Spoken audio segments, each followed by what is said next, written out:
All right. Well, it's a little bit after 9. You know, we had our talk about the pilfered pumpkin. And all right. Well, if you got to get out of here too, Bane, then go have fun. I hope it is fun. I hope things are going well for you at your tabletop. What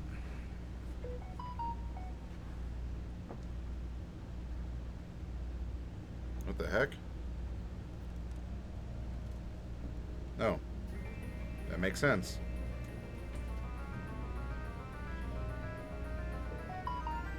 Excuse you? Oh. Let's give away something. I missed the message. What did it say? I was looking at my phone. At the singing stone of Sam. That was you. What did the message say?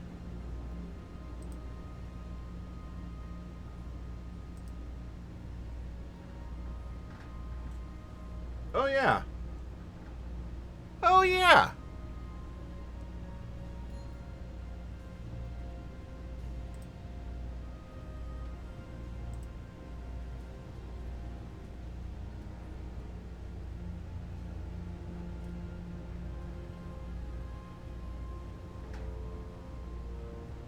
Loading, loading.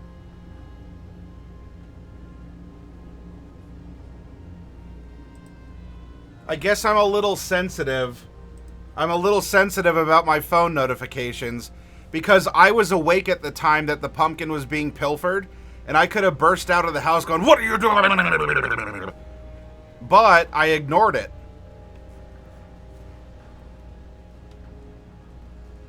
Oh, let's give away something. Ah, okay.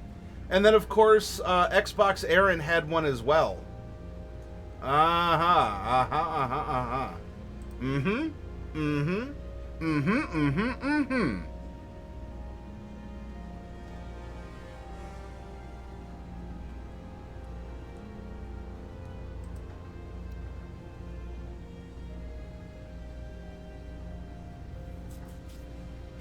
Okay.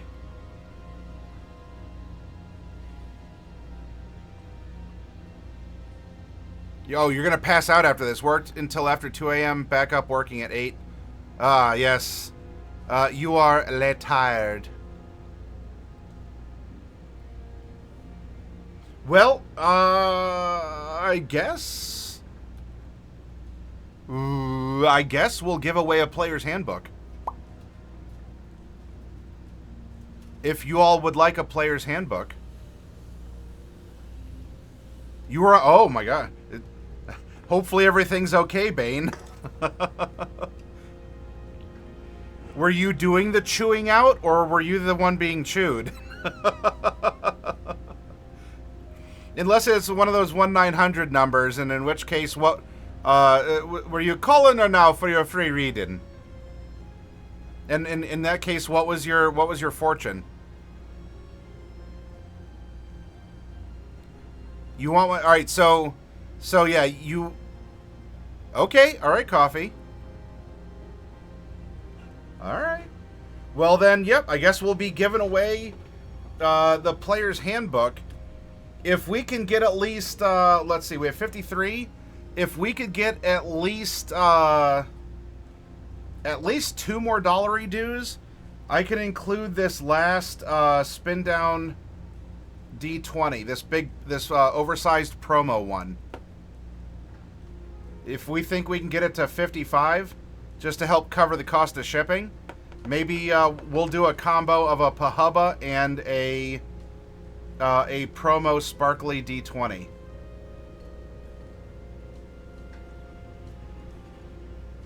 But you know what? We're going to make the player's handbook work tonight. Hey, Garaz, good to see you. For tonight's character, I don't really need to put a poll up for it. I want chat sentiment. Would you like to make another character by the book, by the 2024 book, where, you know, we have imaginations. It's not that we can't come up with this stuff. Do you want to make another kind of rules as written, another raw character for 2024? Or would you like to have a little bit more conversation and work in concepts from the 2014 book? Let me know in chat. 14, 24, do you have more than just numbers that are expressing your sentiment? Would you like to make a character like this and keep it to a study of Raw 2024? Or would you like to make a character... Oh, all right, Zuler Pie. We will include that that D20. Yep.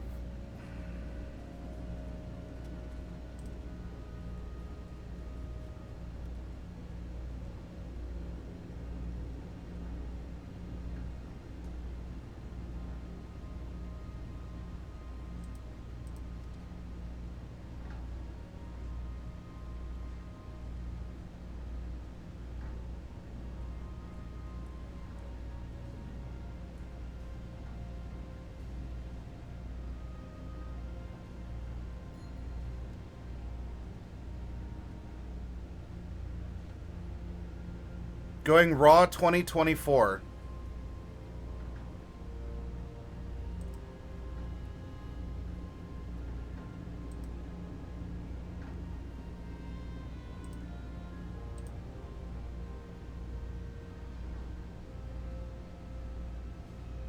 Oh, wait, this is, hold on a second.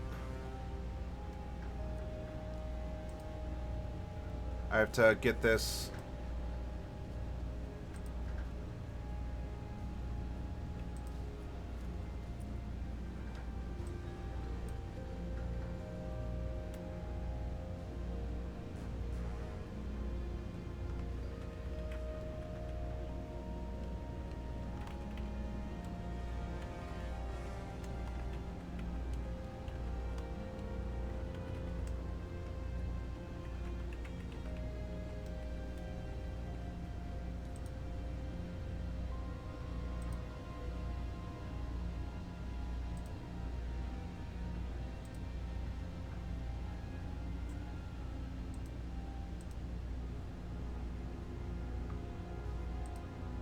There we go.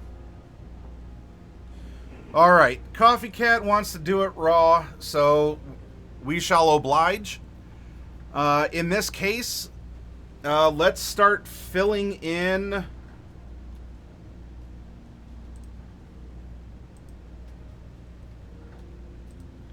Let's start filling in our numbers.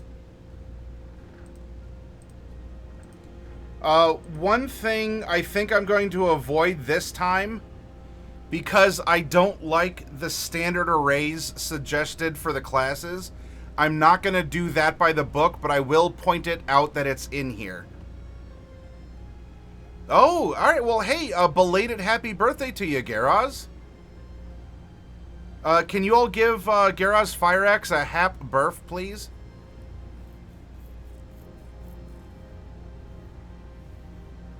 No, I understand, Bane. We'll make it happen. Wait, not that one. We need... There we go. All right. So, first things first, Garaz Fireaxe. Will you please type exclamation point 1D100 in chat?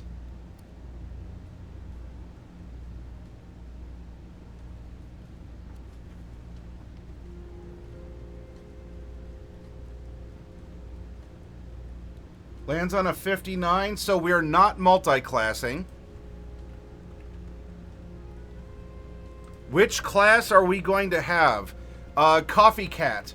I need a D12 in chat, please.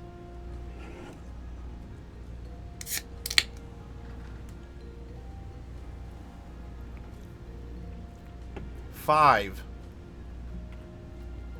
5 is going to be 1, 2, 3, 4. We're making a fighter. Now, which kind of fighter are we making? Bane, TBC. I would like you to roll 1d4, please.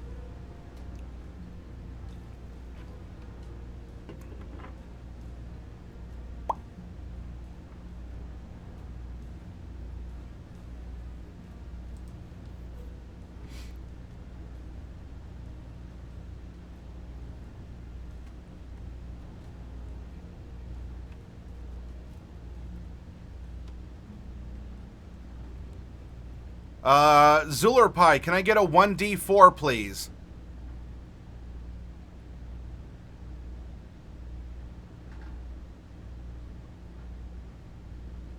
Lands on a 4. We are making a Psy Warrior.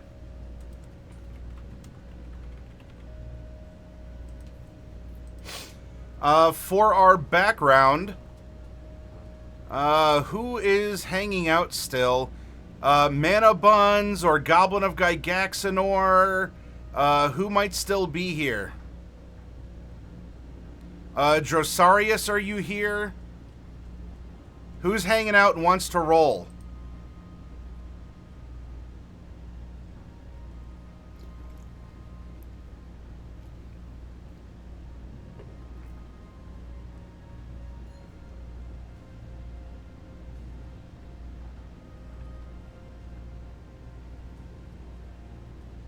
Crickets. No one wants to roll. All right, I will roll then. 9 and 7. Ooh, so it's my choice, huh? We haven't done any of the later ones, so I'm going to go for the second to last background. So of the 16 available, we're going to go with background 15, and we'll see what that is. Goblin of Gygaxanor, can you roll a percentile while you're listening? Exclamation point 1D100.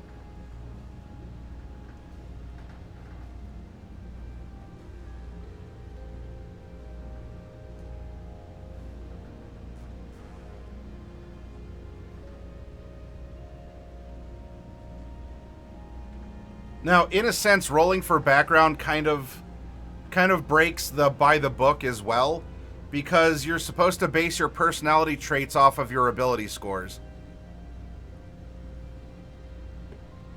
All right, Coffee Cat, can I get a 1D100? And then let's have Garaz Fire Axe roll a 1D10. We'll keep this moving along.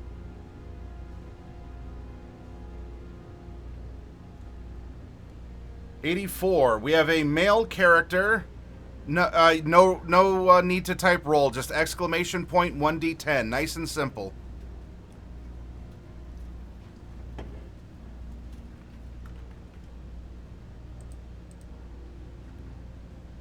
Okay, no problem, Goblin. Lands on a 1. Oh, we have another AASIMAR.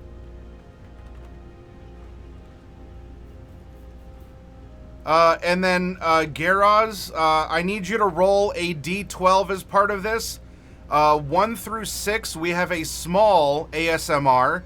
On a 7 through 12, we have a medium ASMR.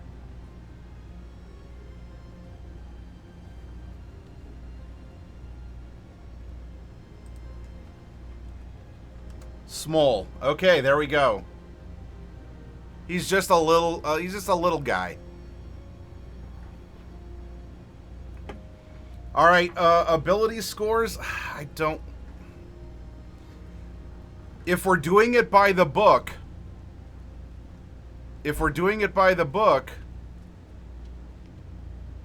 then we assign the standard array to a fighter. But we also didn't assign the background that would be optimal to the fighter. So I think to vary stuff up,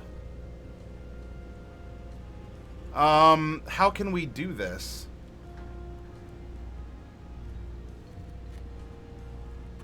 I guess we could just almost roll class again and take that line, because I don't mind making suboptimal characters. That's not really a problem. So, and now what I mean by personality here, these are under appearance and personality. From your high score and low score, these are personality prompts. Hey, Diadems. And you also get personality prompts off of your alignment. Pardon. So I guess let's randomize our standard array. So we're still using the book. You know, I guess we could go fighter. We could just go straight up fighter, but let's have a little bit of variance and fun. Diadems, I would your punishment for stopping in and saying hello like a decent and normal human being is to type in exclamation point 1D12. And I want you to tell us which standard array we're going to take for our fighter.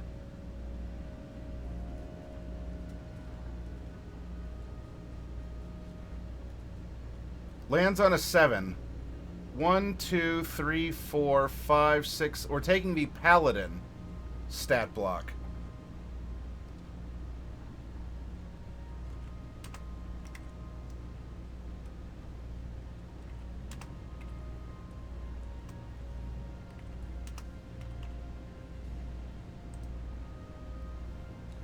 All right. Let's have Zulerpai. Zulerpai, you did really well with the D4 back there. I want you to give me a 2D4 roll this time. In WoW, I made a Gears of War inspired character, so I picked a pale-skinned orc hunter, and I gave his armor appearance of looking close to General Ram. It was fun. Yeah, I think you were also looking to do some tabletop stuff that was a Gears of War equivalent too, right, Garaz? All right, stops on a 3 and a 2.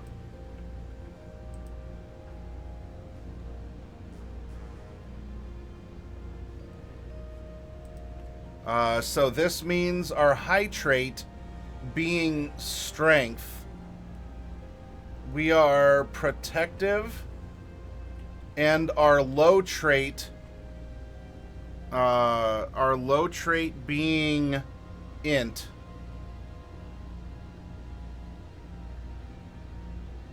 And that one was a 2.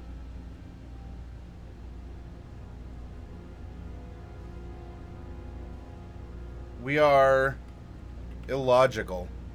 We are protective and illogical. Now we need to determine if we're going to take any extra feats beyond our background, or if we're just going to have pure stat bumps. Diadems, I like the way you snapped your wrist on that last. You know, you got a good flick of the wrist. I need a percentile roll, please. Exclamation point 1D100. And Coffee Cat, will you give me a 1D9? 1D9 roll.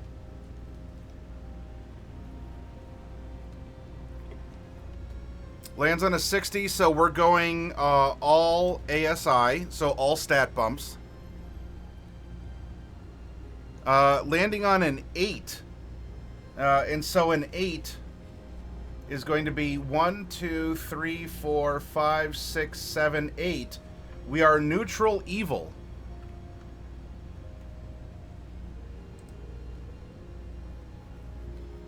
Alrighty, and let's have Garaz Fire Axe, will you please roll 2d4? Because we're neutral evil, our personality traits based on our alignment are going to be from here 2 and 3. We are vengeful and laconic. Oh, all right. Getting some vocabulary words in.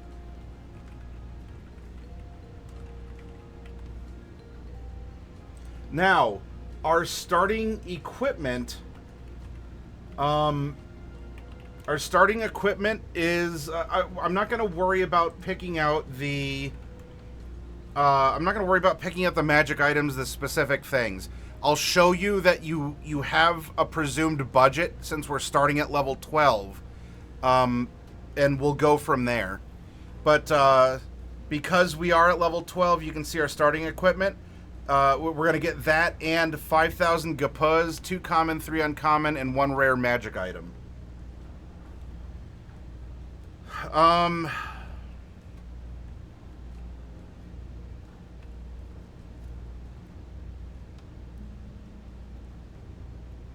Oh, we have an Armin here. Hey, Armin, good to see you.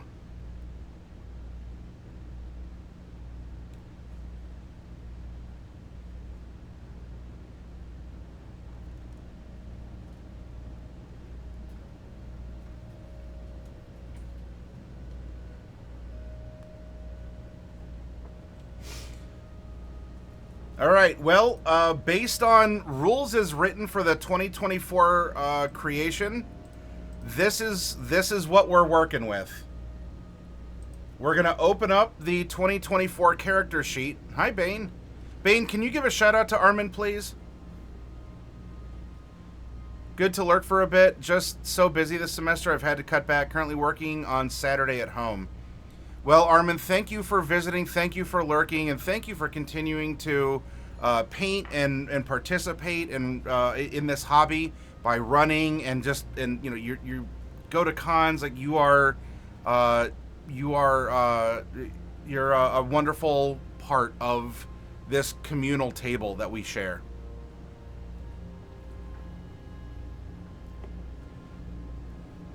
Now we're going to transfer this stuff over to the character sheet. We are level 12, XP, not applicable, at least for this, because I'm not worried about it. We are a fighter. In fact, we are a Psi warrior fighter. For our race, we are an AASIMAR. AASIMAR. Our background is 15, and we'll look that up in a moment. Size, we are small. SMOL, small. And we come down here to history and personality. We are protective, illogical, vengeful, and laconic. We don't talk a lot. Kind of silent, and I don't necessarily think it means that you're brooding, but given our other personality traits, that might not be too far a leap. If one of our aspects is being laconic. Pardon. Our alignment is, pardon me, neutral evil.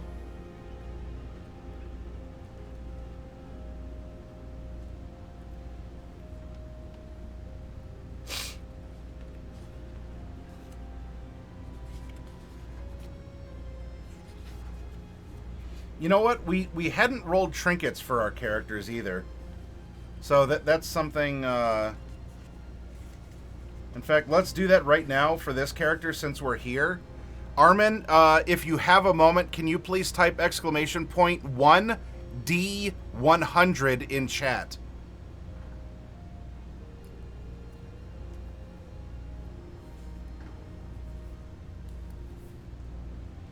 Stops on 44. A mechanical canary inside a lamp.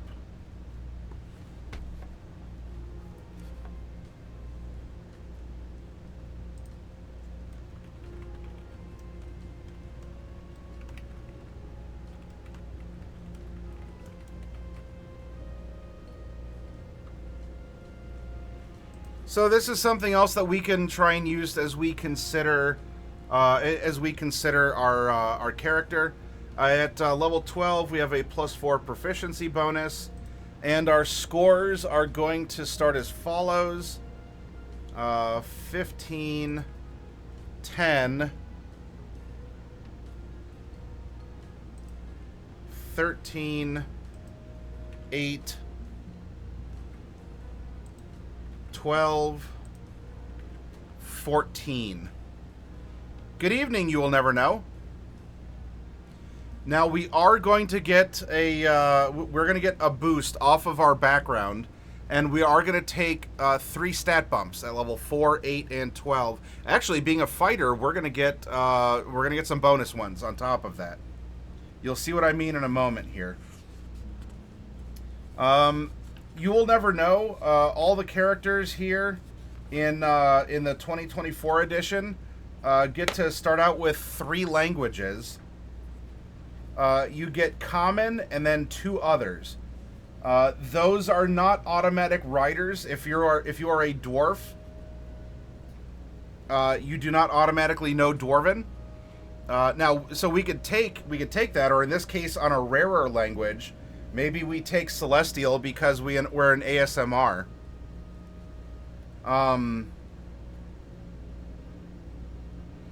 So in this case, you will never know.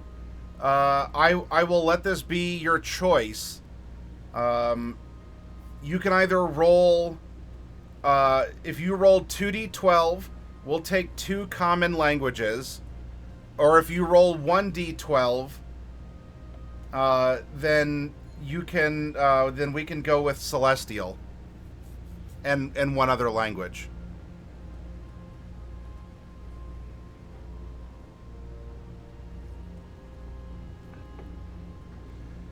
Diadems, I think that was removed for modern audiences. It was a part of whatever committee review, like, I don't know, like if it's like a sensitivity reader thing or whatever, or if it's just because the overall feel, and I when I say things like sensitivity reader, I don't want that to have a political charge, and I understand it can have that. Let's even remove ourselves from that and say that in this book there's a lot of anything is anything and everything is everything. So there's not a lot of exclusivity to anything in particular in this edition. Hi, Lucius.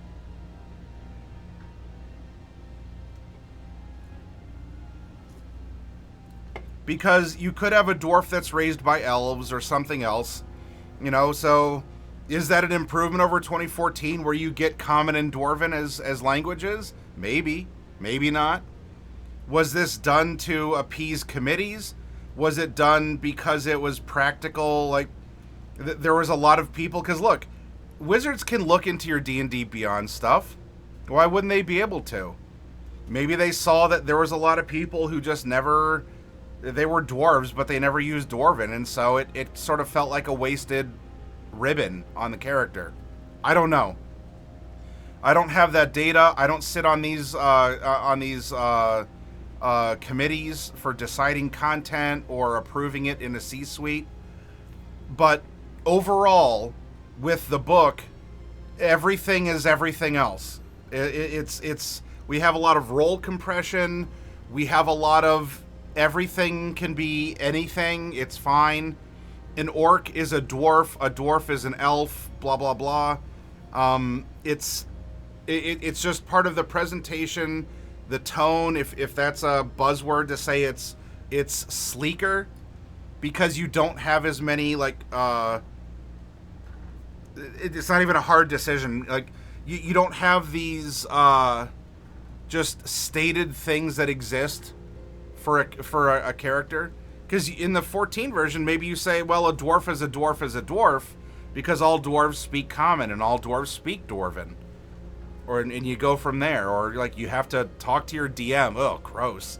Who does that? You'd have to talk to your DM to get permission to see if it's okay to have, Dwarvish swapped out for Elvish or something instead. Lucius, there is going to be a giveaway when we finish our character. So a lot of what you're going to find in this book,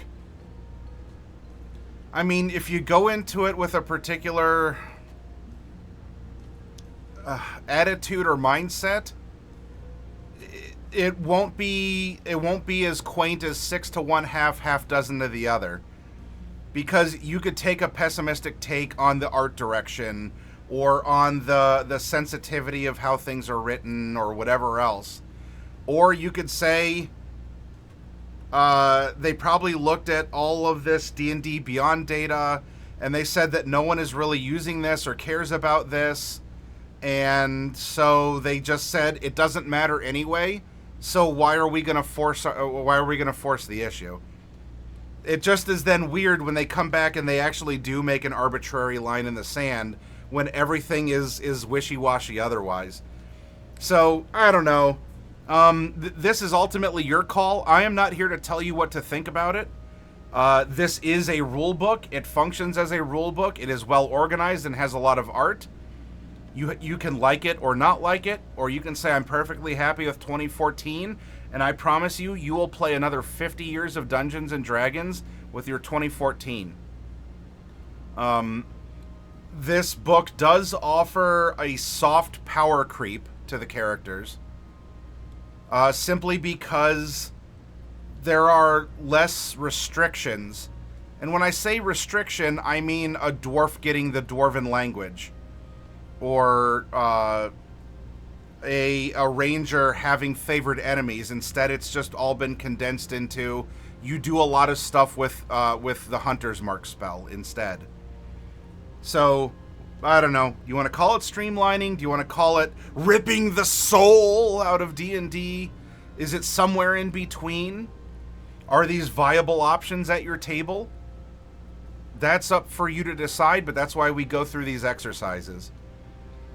Pardon me. So we have our stats.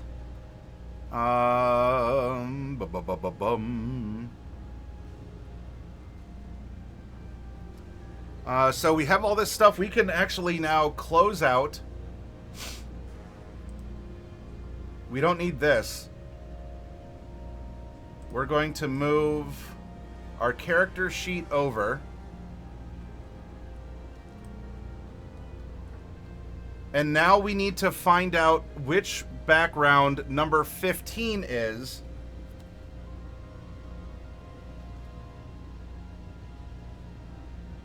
Actually, wait, did we ever get that?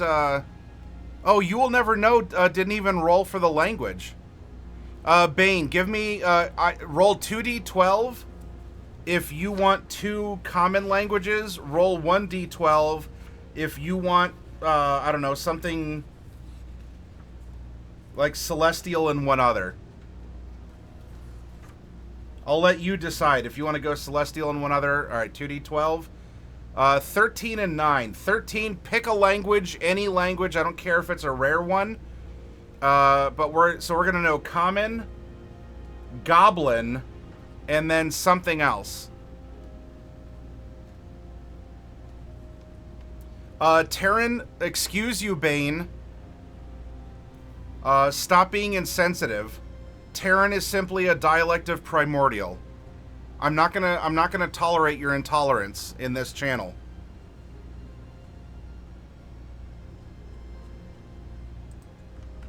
Common, Goblin, and Primordial. Yeah, are you making fun of people with accents, Bane?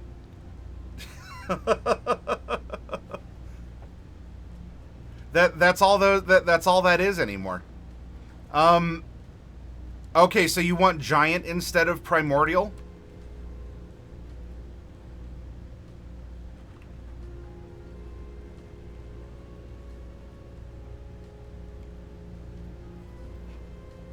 Primordial is fine. That's your final answer. All right. We speak Common, Goblin, and we make our characters in ink. That's right. There's no going back now, boys.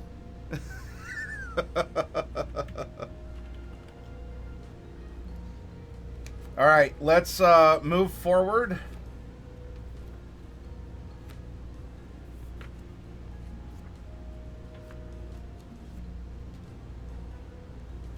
Hey, Sierra Echo. Oh, you're going into a big boss battle. All right. Hey, step into my office. Come here.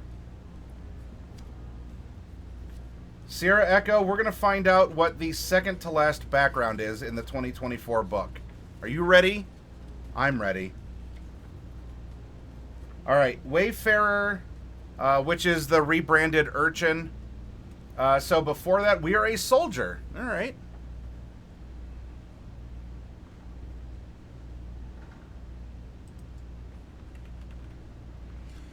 Now, for being a soldier, we can take 2 in one and 1 in the other between these 3, or we can just take 1 in each. Hi, Gisp. Good to see you. And I'm pronouncing your name correctly right out the gate. Gisp. We get Savage Attacker as our origin feat, and that replaces our... Step into my office. That replaces our background feature from the 2014. Savage Attacker. We get Athletics and Intimidation.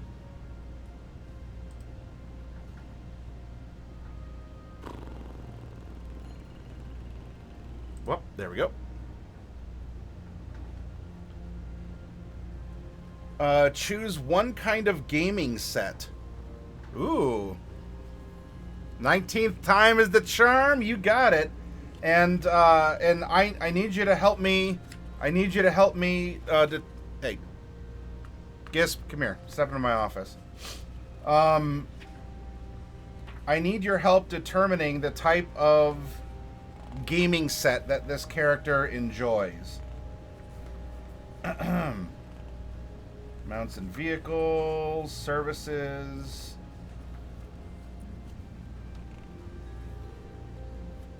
Oh, where's things like instruments?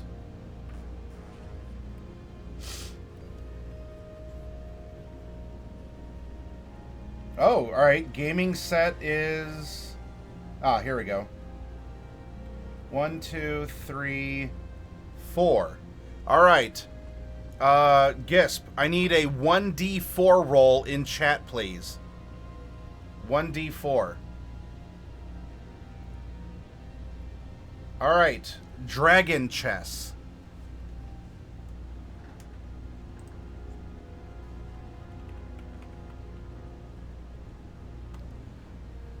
So we're good at dragon chess.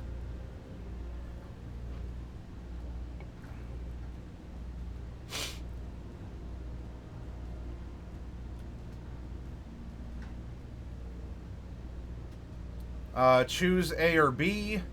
I will just go A. The money is going to be irrelevant, but your background will give. Come here. Your background will give you some starting gear as well. Spear, short bow.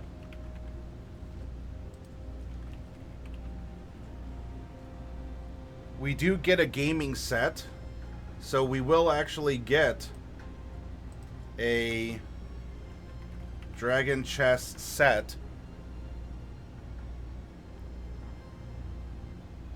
We will get a healer's kit.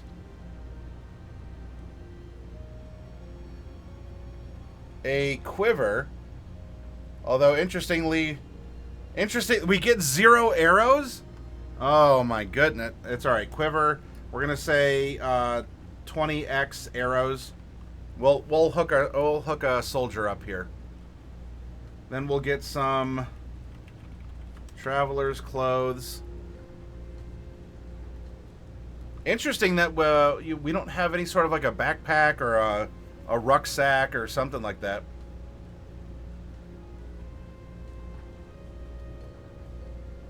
If we're a soldier, what are we humping? And by the way, before any of you answer that, before any of you answer that up here, you need to know what that means. Hi, Triad times 2.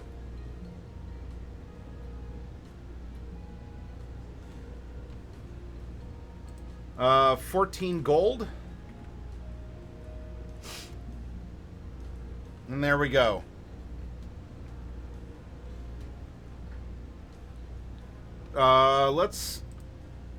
We'll put a 1 here, here, and here, just to indicate that we can take 1 in each, or we can go 2 in one, 1 in the other, for how this character manifests in the world.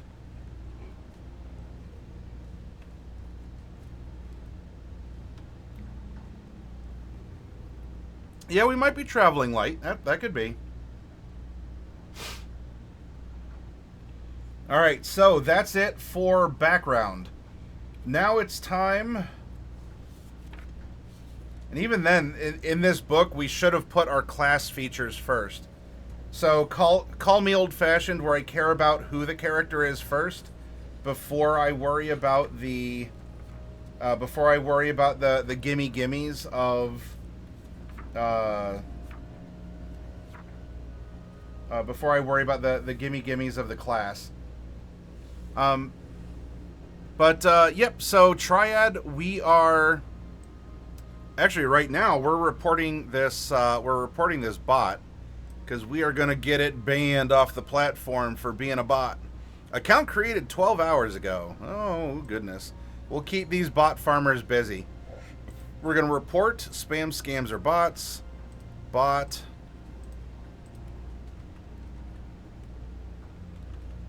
Soliciting chat to buy viewers with this message, Control V, and submit report. There we go. Well, Armin, you know a guy if you need one sent to you, okay? Talk to me and we'll hook you up. We'll get a care package sent out to you.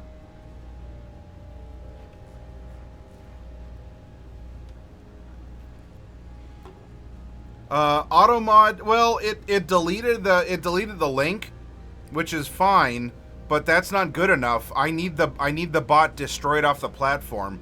Automod doesn't report, it just blocks links. So, yeah. So in that case, you know, you're not exposed to the link. Not that I presume any of you are going to buy viewers anyway. But it is... It will bring me great joy to make sure that account is yeeted off the platform. All right, we are D10s, so we have 12 D10 hit die.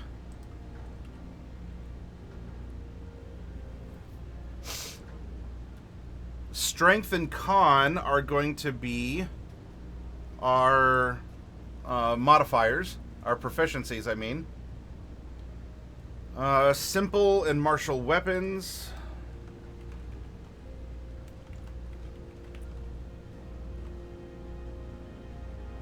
Light, medium, heavy, and shields. So all of these get clicked.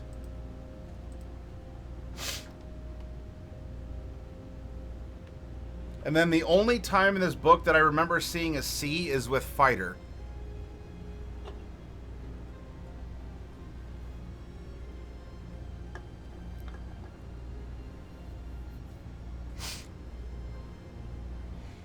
Yep, thank you for that, Gisp.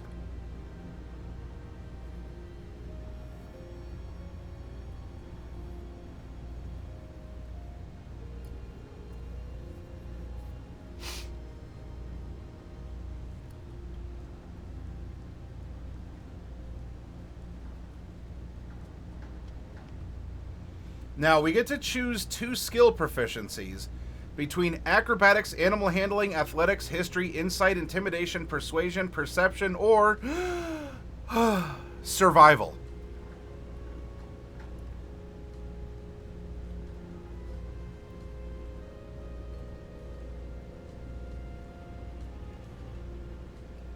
Oh, that is character building, and you have a character that also builds Triad. I like that.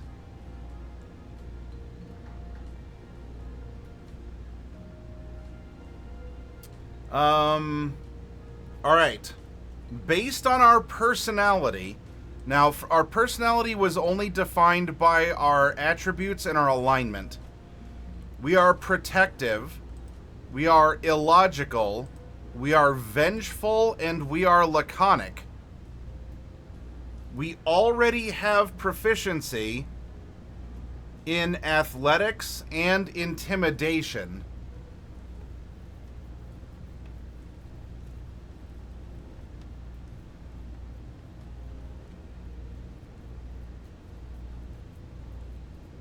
If we're protective,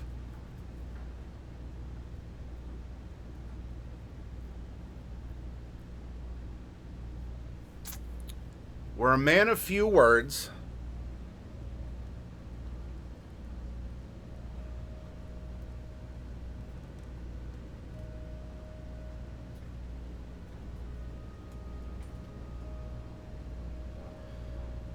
Probably survival.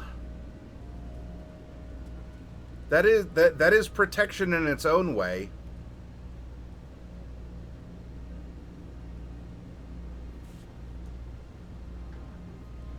Because we can find food and water and hunt and other things. We don't talk a lot probably because, oh, you know what? If we're around a lot of animals, that could be it too. If we're protective of animals and nature.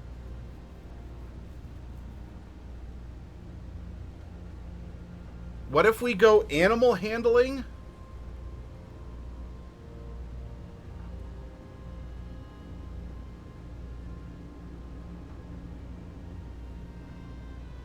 Protective, illogical, vengeful, and laconic. Animal handling and survival. We speak common, goblin, and primordial. So we may very well be from the Outlands.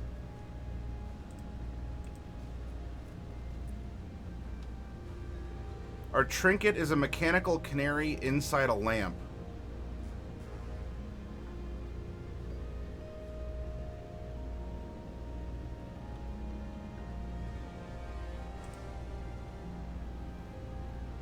Flunked out of druid school but still wants to hug a tree? Could be.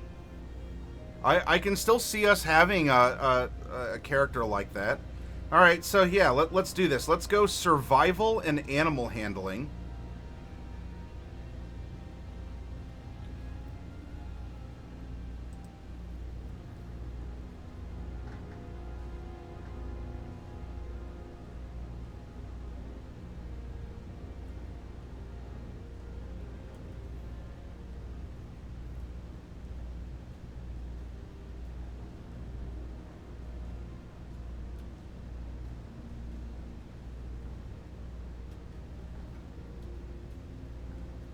Although it feels so weird because I almost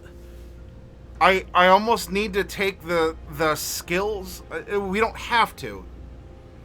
But building in the 2024 by the book method, it feels so jarring to what we've been doing for all these years before. Because a part of me wants to give him something else in charisma. Now, a part of getting proficiency in something can help make up for the fact that you might not have a high modifier in that skill, and you're still going to be decent at it. And so I'm fine with that. And that's always been consistent even in 2014, when we would have a dump stat, but we would still be trained in a skill that uses it.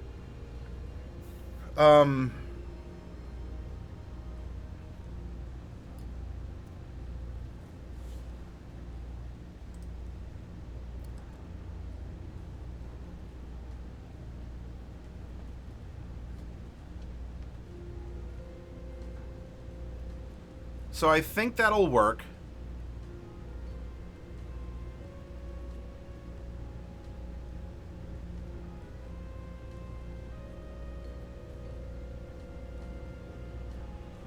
Also, I put Dex for the saving throw. It should be Strength.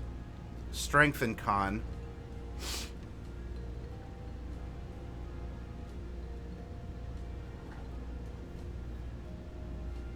Alright.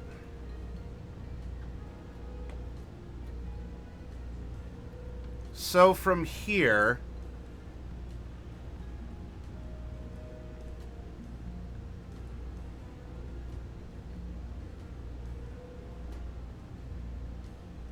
Protective, illogical, vengeful, laconic.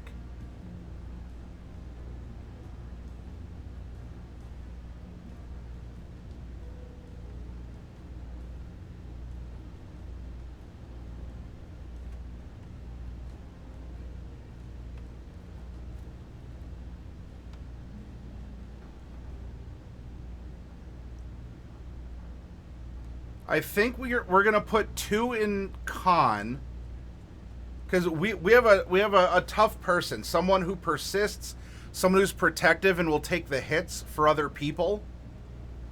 So I think we should put the 2 in con, and we'll put 1 in strength. So we won't take anything in dex. That's going to give us a 15 con, and that's going to give us a 16 strength off of our background. Now, we rolled randomly that we're taking all stat bumps. We're taking all stat bumps from here. And so we're going to get 3. 4, 8, 12, and we're making a level 12 character. Actually, we're going to get a little bit more than that. Because we get ability score, we get actually 6, 8, 4, 6, 8, 12. We don't get our 14 one yet, so we're actually going to get 4. So I think this is what we can do.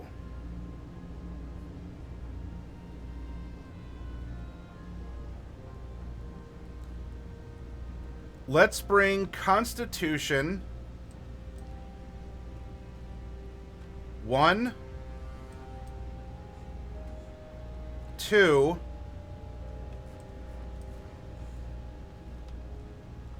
3, and then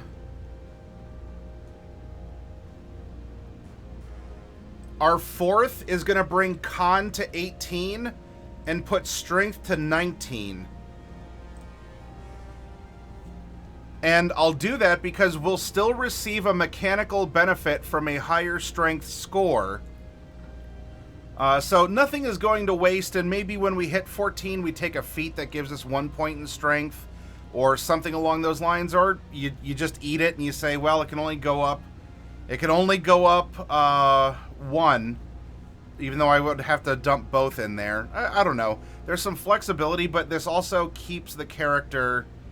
this keeps the character where that character needs to be, in my opinion, for the limited personality we were able to form. So this is a +4. This is a +0. This is also a +4. We will be heroically inspired. This is a -1. Then we have a +2. And we have another +2. This is going to give us a +8 strength saving throw and a +8 athletics. Dexterity is just going to be just straight up dex the whole way. 1, 2, 3, 4. Constitution is going to be a +8 on a saving throw. Intelligence, we're just going to copy paste this -1 all the way down.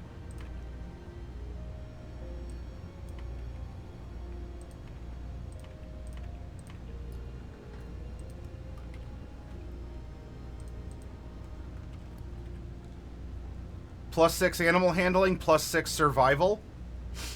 Then we have our charisma, and that's a +2 in everything except intimidation, in which case we're going to be a +6.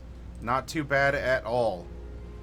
Also, being a fighter, chainmail, greatsword, flail, and javelins with a Dungeoneer's pack and 4 gapuz, studded leather, scimitar. I think we're heavy. We're about protection. We don't need to rely on our bodily dexterity.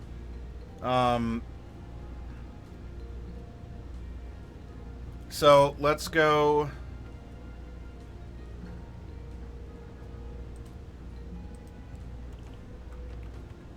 Chainmail, great sword,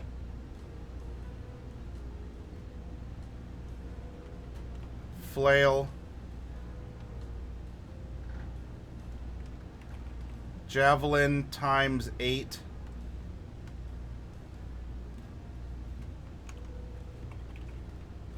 Dungeoneer's pack. Those packs are all really nice. Great value in those packs. Then we're adding 4 gapuz, so we have 18. Now, in addition to this, because we're starting at level 12, there's a chart that if you start at higher levels, you are considered to have a higher budget to buy items and to have magic items as well. So that's an extra 5,000 gold. And as we come down here, 1, 2, 3, 4, 5, magic items, 1, 2, 3, 4, 5, just to space it out. We have common times 2, uncommon times 3, rare times 1. I'm not worried about what they are at this point in time, and if we're attuned, we know that we have them.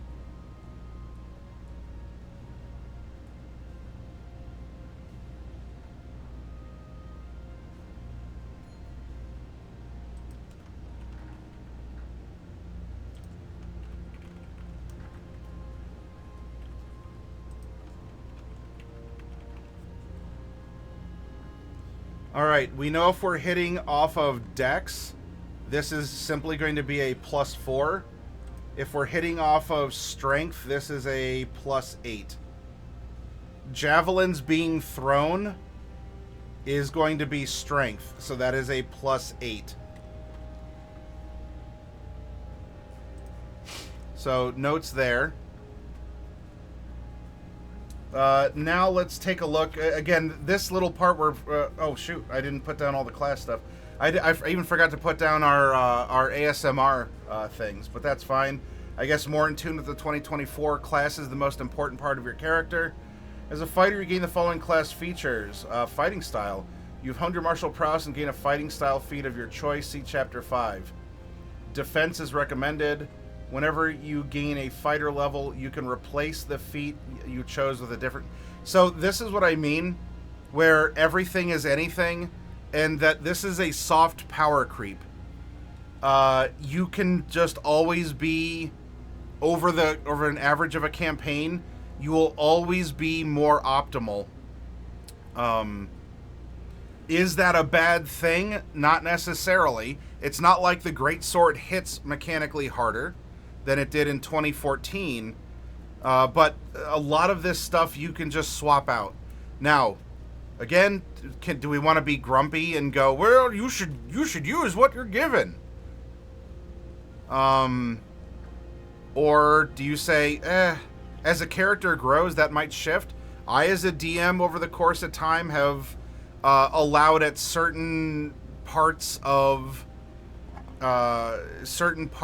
the campaign, if it's appropriate, to shift a spell or a feat or even a class. So me going, bringing this up isn't me going terrible. But because this is just offered anytime you level up, you will always be more optimal for a situation. As permanence is not a theme in the 2024 Player's Handbook.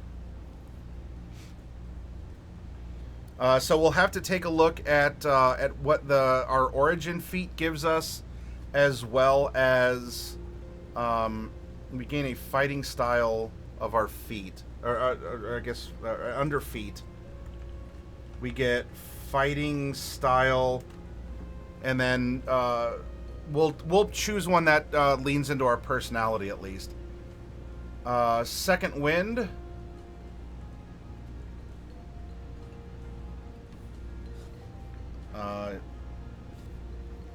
So second wind at level 12. 4.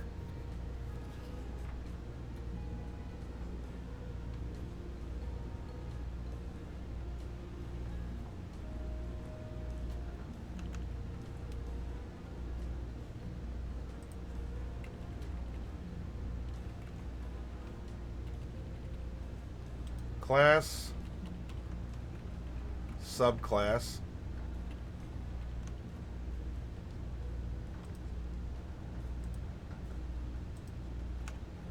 so we get second wind, 4 per long rest, and 1d10 plus 12. Weapon Mastery. Your training with weapons allows you to use the mastery properties of 3 simple or martial weapons. Whenever you finish a long rest, you can practice weapon drills and change one of those. So impermanence. When you reach certain fighter levels, so we're up to 5.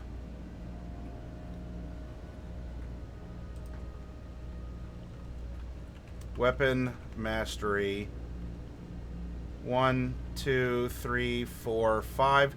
Whatever they are, I don't know at what point in the game or what day in a game we would be. So we have them. I'll leave space for them. I don't know what they'd be because there's no permanence. So we know that we have it and they can float. We could juggle this. We could have some sort of standard outlay for it, I suppose. But that's nothing to worry about right now. So we have Weapon Mastery, we have Action Surge. And we're not 17 yet, so this is Action Surge. Once per long rest. Tactical Mind.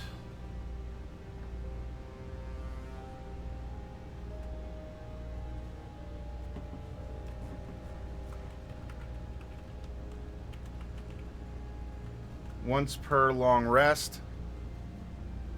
Or wait, is that once per long rest? No, this just uses second wind. Never mind.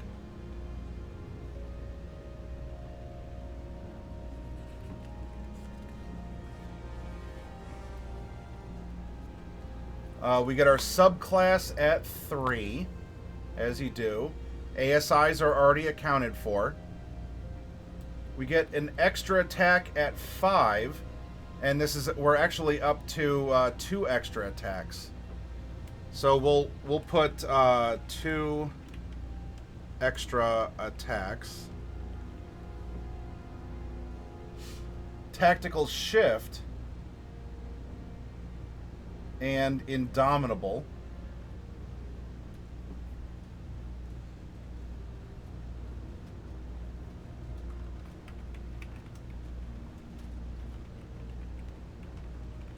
Indomitable, we're not level 13 yet, so we can use this twice per long rest. Tactical Master. When you attack with a weapon whose mastery property you use, you can replace that property with a push, sap, or slow. And there we go. And Tactical Master. Then for our subclass, we rolled a Psi Warrior. Awaken the power of their minds to augment their physical might. They harness this psionic power to... so talking about suboptimal, I believe this runs off of intelligence. So we're going to have some fun with this. So we have psionic power... Psi Warrior energy dice table shows the die size and number of these dice you have when you reach certain fighter levels. So we have psionic power D10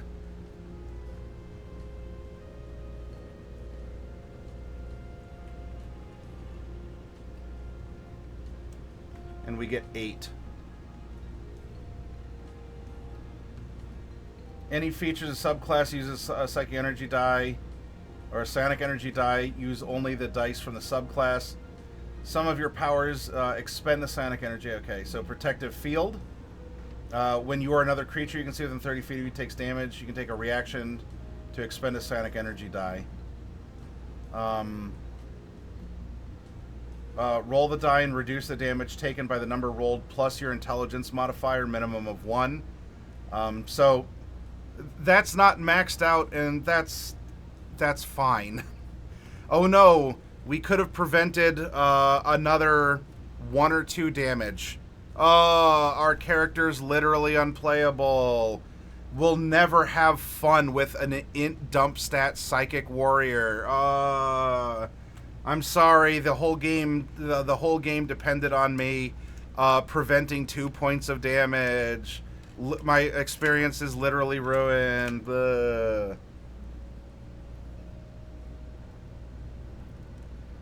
Sonic Strike. You can propel your weapons with Sonic Force. Rolling and dealing force damage to the target equal to the number rolled plus your int modifier. So this one we would actually hit a little bit less because it doesn't say minimum 1 unless this is a mistype. But so what? If we have we're taking 1 damage off, and considering everything else that we were doing and surviving and providing the party, we're gonna be fine. Telekinetic movement. You can move an object as a magic action. Choose one target you can see within 30 feet. Alright, well.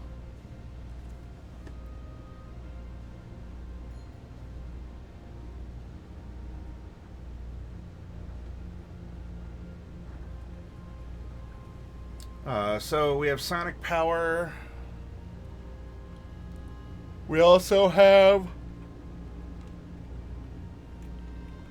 Telekinetic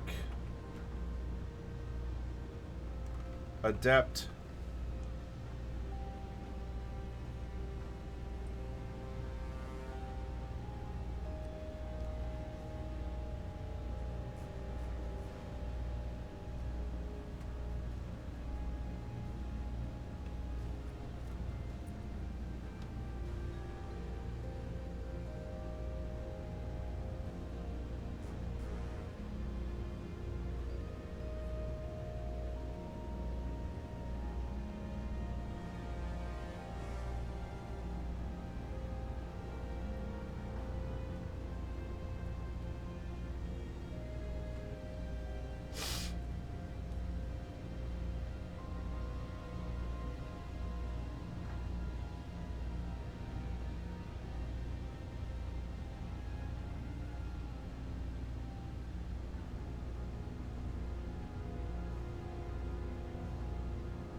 Telekinetic Adept gives us a psi-powered leap and telekinetic thrust, so more uses of this stuff here. So ways to play into your personality and adapt to what's going on in the battlefield. We do have a guarded mind. You have resistance to psychic damage. Moreover, you start your turn with the Charmed or Frightened condition. Okay, so we have a guarded mind. And we're not high enough level for Bulwark of Force, and so here we go. This is what we have for being a fighter. After classes are backgrounds, after backgrounds are races. And so let's skip ahead through classes to races.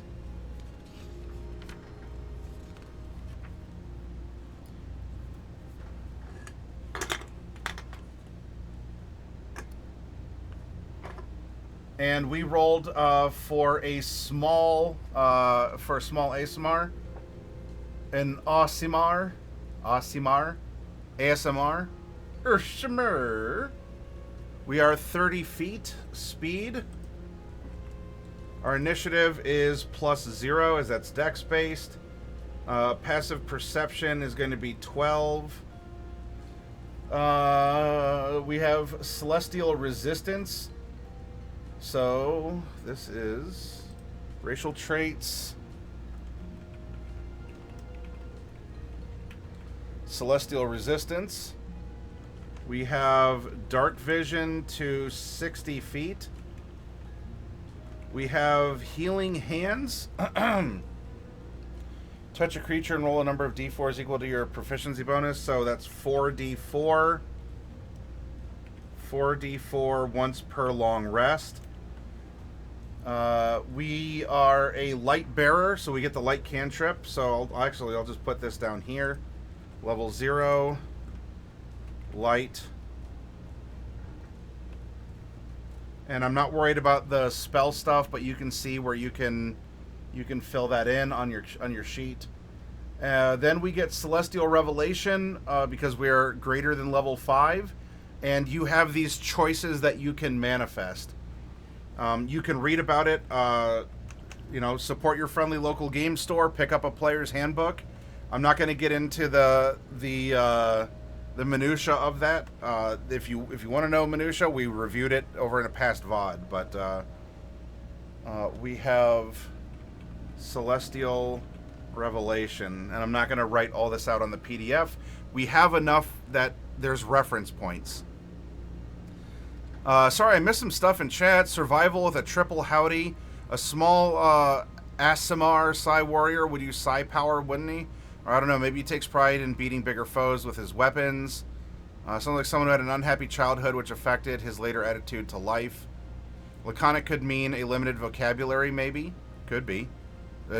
You certainly don't speak a lot, whether you know the words or it's just part of your tude.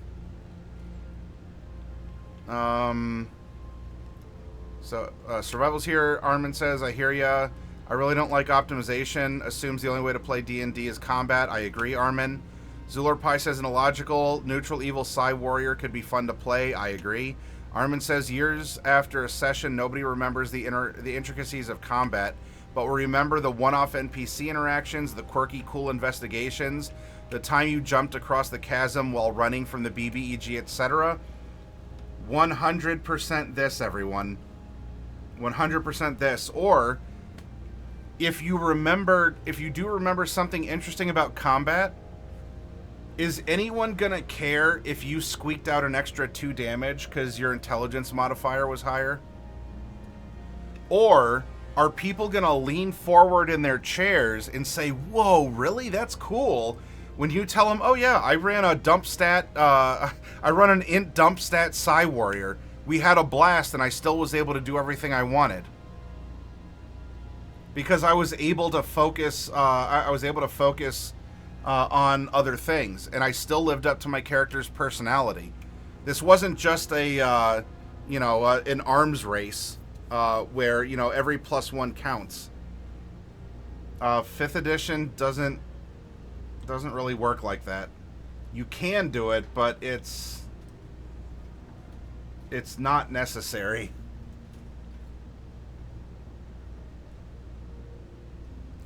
Yeah. The ROLL, the role play, was your dump stat. So here we go. We have our character. He's level 12. I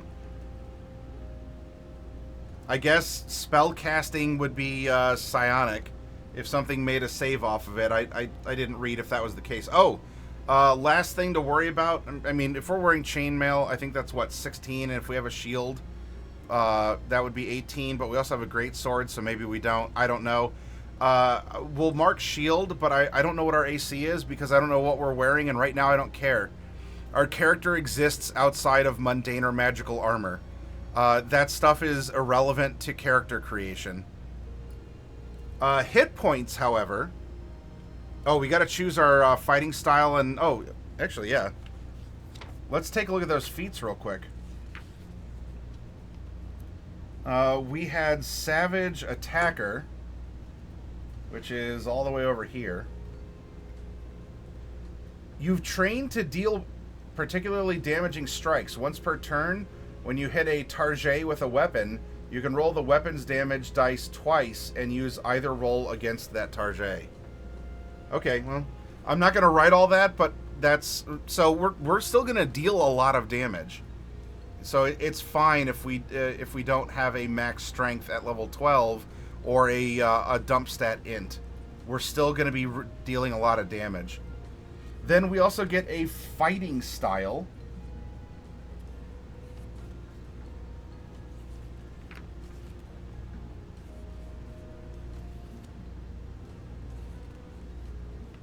Here we go. Probably not archery. Blind fighting. You have blind sight with a range of 10 feet. Defense, when you're wearing light, medium, or heavy armor, you gain a +1 bonus to armor class. Probably interception would be the one that we take. When a creature you can see hits another creature within 5 feet of you with an attack roll, you can take a reaction to reduce the damage dealt to the target by 1d10 plus your proficiency bonus. You must be holding a shield or a simple or martial weapon to use this reaction. This really loosened up since the 2014. So there's interception. There's also protection. When a creature you see attacks a target other than you that is within 5 feet of you, you can take a reaction to interpose your shield if you're holding one. You impose disadvantage on the triggering attack roll and all other attack rolls against that target until the start of your next turn if you remain within 5 feet. I mean, basic outlay was a great sword. Do we always use a great sword? I don't know. Let's go back to our robust personality. We are protective, illogical, vengeful, and laconic.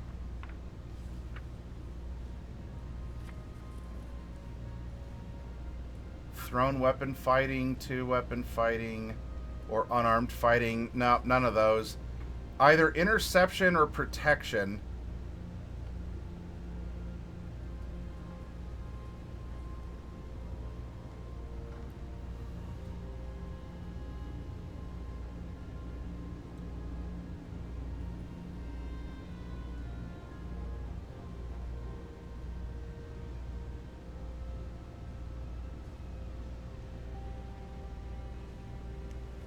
We would probably not be wielding a greatsword, even though we get one in one of the packages. I see us using a shield, and I think protection would be the way to go.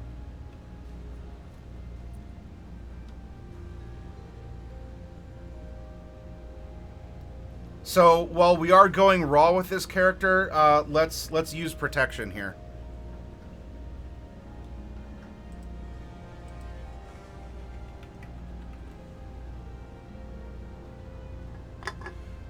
My last character's first 3 levels, I rolled a 1 on the hit point die. I was so squishy. It, well, so that makes you all the more aware of what happens in combat, and that might shift how you fight in combat. A full Yahtzee of it, oh.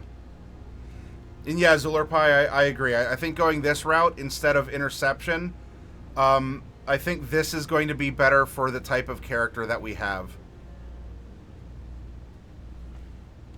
All puns and whatever jokes aside, going for the personality of this character, that does work.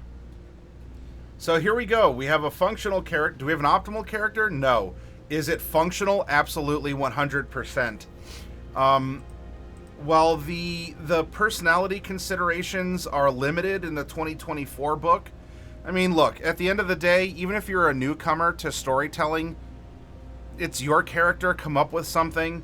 I bemoan that the prompts are not as robust in this book as they are in 2024. I guess something is better than nothing. I don't necessarily like that they're based off ability scores, and ability scores are more important and class is more important than other things. But if you play this game enough, you're going to learn that you don't have to do things by the book. So at least coming from my perspective in all my years of doing this, I can forgive it, but I don't like the way that it's presented here. It's not the end of the book. The book still functions. The book is still fine. I find the 2014 one to be more robust and thoughtful. Because if you're going to spend at least a little bit of extra time on character creation, it should be on creating the character. See, look, and Gisp, despite that, despite your abysmally low hit point pool, look how many times you've smiled in chat talking about it. So I actually think that you did well and you won.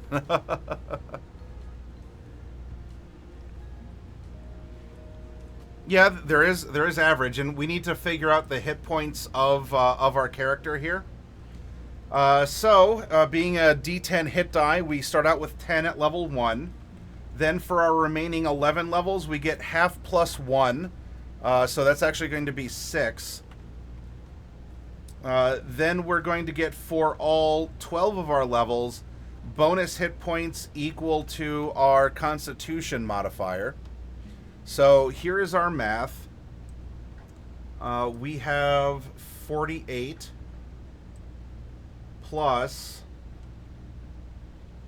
66 plus 10. So this is going to be 76.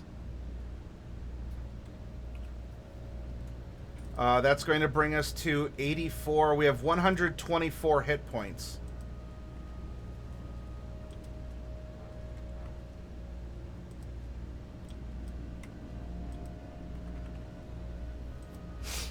We have 124 hit points.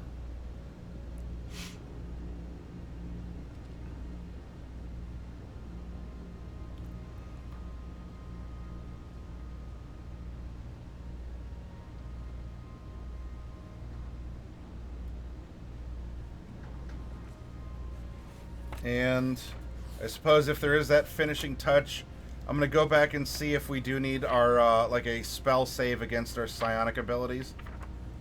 Just to see if, while I'm here, if that ends up being the case.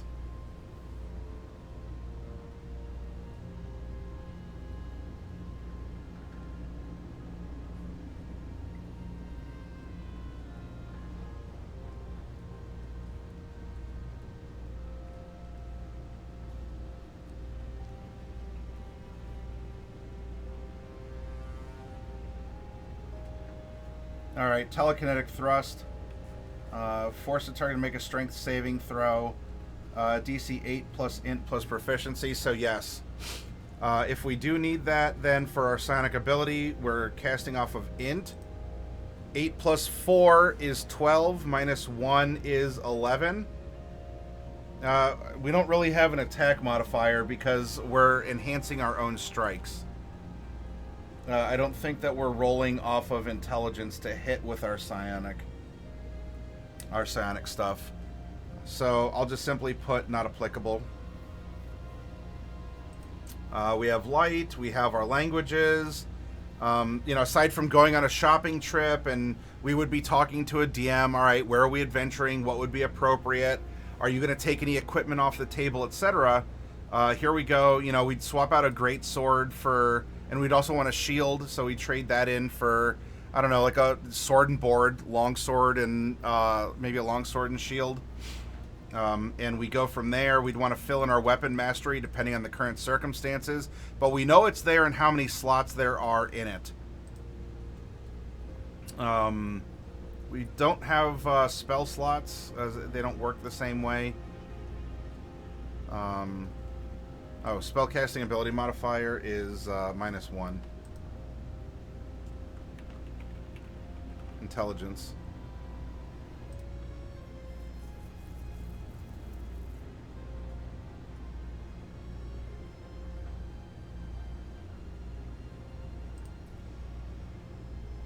Or because he's laconic, I could roleplay and just simply put int. That's getting into character.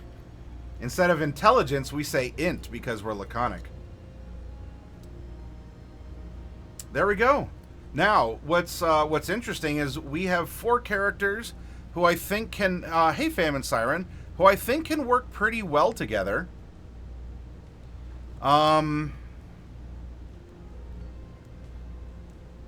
We can go about looking at the party through our other exercises, and maybe that's something that I'll do at another point coming up, not tonight, but yeah. We have our 4. We have our Psi Warrior Fighter, our Clockwork Sorcerer.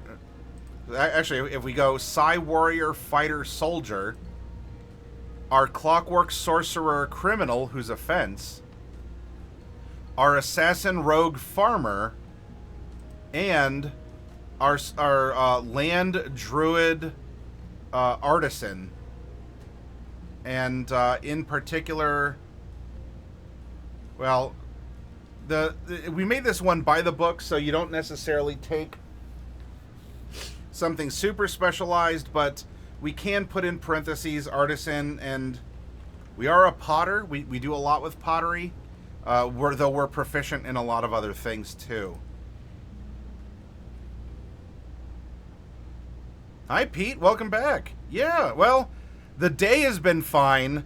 Last night was, in the morning, was kind of ruined by something pretty ignorant and petty, but you know what? That's life.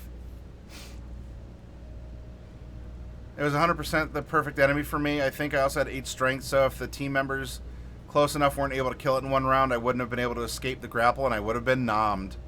So there you go. You were bringing the team together, Gisp. I'm going to get up and take a quick break, so hold on tight, everyone, all right?